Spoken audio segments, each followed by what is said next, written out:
ನಮಸ್ತೆ ಮಕ್ಕಳ, welcome back to my channel. ಇವತ್ತು ನಾವು 6ನೇ ತರಗತಿಯ ಸಮಾಜ ವಿಜ್ಞಾನದಲ್ಲಿ ಇತಿಹಾಸದ ಪರಿಚಯ ಮತ್ತು ಆರಂಭಿಕ ಸಮಾಜ ಈ ಒಂದು ಅಧ್ಯಾಯಕ್ಕೆ ಸಂಬಂಧಪಟ್ಟಂತಹ ಎಲ್ಲ ಅಭ್ಯಾಸ ಪ್ರಶ್ನೋತ್ತರಗಳನ್ನ ಈಗ ನೋಡ್ತಾ ಹೋಗೋಣ. ಮೊದಲಿಗೆ ಖಾಲಿ ಬಿಟ್ಟ ಸ್ಥಳಗಳನ್ನು ಸೂಕ್ತ ಪದದಿಂದ ಭರ್ತಿ ಮಾಡಿ. ಮೊದಲನೇ ಬಿಟ್ಟ ಸ್ಥಳ, ಅಕ್ಷರಗಳ ಪರಿಚಯವಿಲ್ಲದ ಕಾಲಘಟ್ಟವನ್ನು ಡ್ಯಾಶ್ ಕಾಲ ಎನ್ನುತ್ತಾರೆ. ಸರಿಯಾದ ಉತ್ತರ ಪ್ರಾಗೈತಿಹಾಸಿಕ ಕಾಲ. ಅಕ್ಷರಗಳ ಪರಿಚಯವಿಲ್ಲದಂತಹ ಕಾಲಘಟ್ಟವನ್ನು ಪ್ರಾಗೈತಿಹಾಸಿಕ ಕಾಲ ಎನ್ನುತ್ತಾರೆ. ಎರಡನೇ ಬಿಟ್ಟ ಸ್ಥಳ, ಸೂಕ್ಷ್ಮ ಶಿಲಾಯುಗವನ್ನು ಡ್ಯಾಶ್ ಶಿಲಾಯುಗವೆಂದು ಕರೆಯಲಾಗುವುದು. ಸರಿಯಾದ ಉತ್ತರ ಮಧ್ಯ ಶಿಲಾಯುಗ. ಸೂಕ್ಷ್ಮ ಶಿಲಾಯುಗವನ್ನು ಮಧ್ಯ ಶಿಲಾಯುಗವೆಂದು ಕರೆಯಲಾಗುವುದು. ಬಿಟ್ಟ ಸ್ಥಳ 3, ಭಾರತ ಉಪಖಂಡದಲ್ಲಿ ಕೃಷಿಯ ಆರಂಭಿಕ ಕುರುಹುಗಳು ಡ್ಯಾಶ್ ನೆಲೆಯಲ್ಲಿ ಕಂಡುಬಂದಿದೆ. ಉತ್ತರ ಪಾಕಿಸ್ತಾನದ ಮೆಹರ್ಗರ್. ಭಾರತದ ಉಪಖಂಡದಲ್ಲಿ ಕೃಷಿಯ ಆರಂಭಿಕ ಕುರುಹುಗಳು ಪಾಕಿಸ್ತಾನದ ಮೆಹರ್ಗರ್ನಲ್ಲಿ ನೆಲೆಯಲ್ಲಿ ಕಂಡುಬಂದಿದೆ. ಬಿಟ್ಟ ಸ್ಥಳ 4, ಇತಿಹಾಸದ ಪಿತಾಮಹ ಎಂದು ಡ್ಯಾಶ್ರನ್ನು ಕರೆಯಲಾಗುತ್ತದೆ. ಉತ್ತರ ಹೆರೋಡೋಟಸ್. ಇತಿಹಾಸದ ಪಿತಾಮಹ ಎಂದು ಹೆರೋಡೋಟಸ್ರನ್ನು ಕರೆಯಲಾಗುತ್ತದೆ. ನೆಕ್ಸ್ಟ್ ಹೆಡಿಂಗ್ ನೋಡಿ ಮಕ್ಕಳ, ಕೆಳಗಿನ ಪ್ರಶ್ನೆಗಳಿಗೆ ಉತ್ತರ ಬರೆಯಿರಿ. ಮೊದಲನೇ ಪ್ರಶ್ನೆ, ಇತಿಹಾಸದ 3 ಪ್ರಧಾನ ಕಾಲಗಳು ಯಾವುವು? ಉತ್ತರ ಪ್ರಾಗೈತಿಹಾಸಿಕ ಕಾಲ, ಪೂರ್ವ ಇತಿಹಾಸ ಕಾಲ, ಇತಿಹಾಸ ಕಾಲ.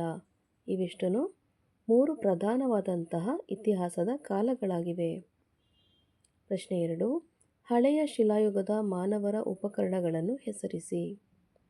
ಉತ್ತರ ಹೆರೆಚಕ್ಕೆ, ಚಾಕು, ಕಲ್ಲುಳಿ, ಮೊನೆ ಮುಂತಾದ ದೊಡ್ಡ ದೊಡ್ಡ ಶಿಲಾ ಉಪಕರಣಗಳನ್ನು ಬಳಸುತ್ತಿದ್ದರು. ಪ್ರಶ್ನೆ 3, ಯಾವ ಯುಗದಲ್ಲಿ ಮಾನವರು ಕೃಷಿ ಮಾಡಲಾರಂಭಿಸಿದರು? ಉತ್ತರ ನವಶಿಲಾಯುಗದಲ್ಲಿ ಮಾನವರು ಕೃಷಿಯನ್ನು ಆರಂಭಿಸಿದರು.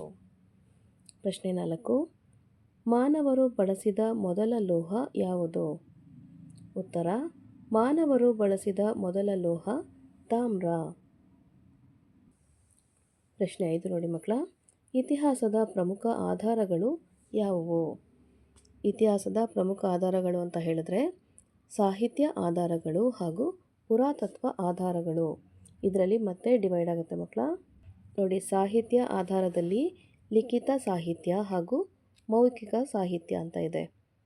ಇಲ್ಲಿ ಪುರಾತತ್ವ ಆಧಾರಗಳಲ್ಲಿ ಸ್ಮಾರಕಗಳು, ನಾಣ್ಯಗಳು, ಶಾಸನಗಳು ಹಾಗೂ ಇತರ ಅವಶೇಷಗಳು ಇವಿಷ್ಟನ್ನು ಪುರಾತತ್ವ ಆಧಾರಗಳಲ್ಲಿ ಬಂದರೆ, ಲಿಖಿತ ಸಾಹಿತ್ಯದಲ್ಲಿ ಮತ್ತೆ ಇದನ್ನು ಡಿವೈಡ್ ಮಾಡಿ ದೇಶಿ ಸಾಹಿತ್ಯ ಹಾಗೂ ವಿದೇಶಿ ಸಾಹಿತ್ಯ ಹಾಗೂ ಮೌಖಿಕ ಸಾಹಿತ್ಯದಲ್ಲಿ ಲಾವಣಿಗಳು, ಜನಪದ ಕಥೆಗಳು, ಐತಿಹ್ಯಗಳು ಇವಿಷ್ಟನ್ನು ಇಲ್ಲಿ ಬರುವಂತಹ ಸಾಹಿತ್ಯ ಆಧಾರಗಳು.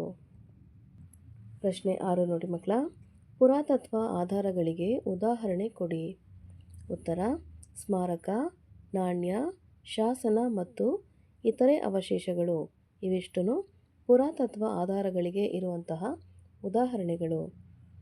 ನೆಕ್ಸ್ಟ್ ಹೆಡಿಂಗ್ ನೋಡಿ, ಕೆಳಗಿನ ಎ ಪಟ್ಟಿ ಮತ್ತು ಬಿ ಪಟ್ಟಿಯಲ್ಲಿನ ವಿಷಯಗಳನ್ನು ಹೊಂದಿಸಿ ಬರೆಯಿರಿ. ಎ ಪಟ್ಟಿಯಲ್ಲಿ ಮತ್ತು ಬಿ ಪಟ್ಟಿಯಲ್ಲಿರೋದನ್ನ ಹೊಂದಿಸ್ಬೇಕಿವಾಗ. ಕಾಳಿದಾಸ, ಇದಕ್ಕೆ ಸರಿಯಾದ ಉತ್ತರ ಶಾಕುಂತಲ. ಕಾಳಿದಾಸ, ಶಾಕುಂತಲ.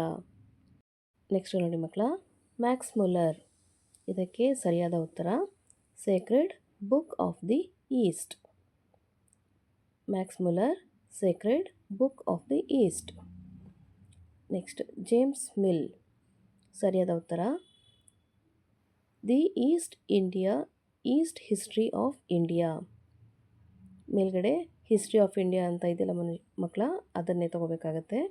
ಜೇಮ್ಸ್ ಮಿಲ್ ಅಂದರೆ history of India. Next William Jones, ಇದಕ್ಕೆ ಸರಿಯಾದ ಉತ್ತರ the Asiatic society. William Jones, the Asiatic society. ಮಕ್ಕಳ, ಇಲ್ಲಿಗೆ 6ನೇ ತರಗತಿಯ ಸಮಾಜ ವಿಜ್ಞಾನದಲ್ಲಿ ಇತಿಹಾಸದ ಪರಿಚಯ ಹಾಗೂ ಆರಂಭಿಕ ಸಮಾಜ. ಈ ಒಂದು ಅಧ್ಯಾಯಕ್ಕೆ ಸಂಬಂಧಪಟ್ಟಂತಹ ಎಲ್ಲ ಅಭ್ಯಾಸ ಪ್ರಶ್ನೋತ್ತರಗಳು ಮುಕ್ತಾಯಗೊಂಡಿವೆ ಮಕ್ಕಳ. ಈ ವಿಡಿಯೋ ನಿಮಗೆ ಇಷ್ಟ ಆದಲ್ಲಿ ದಯವಿಟ್ಟು ನಮ್ಮ ಚಾನಲ್ನ ಲೈಕ್ ಮಾಡಿ, ಶೇರ್ ಮಾಡಿ, ಸಬ್ಸ್ಕ್ರೈಬ್ ಮಾಡಿಕೊಂಡು ನಾವು ಹಾಕುವಂಥ ಎಲ್ಲ ವಿಡಿಯೋನ ನೋಡ್ತಾ ನಮ್ಮನ್ನು ಎನ್ಕರೇಜ್ ಮಾಡ್ತಾ ಹೋಗಿ ಮಕ್ಕಳ. Thank you for watching. Bye bye.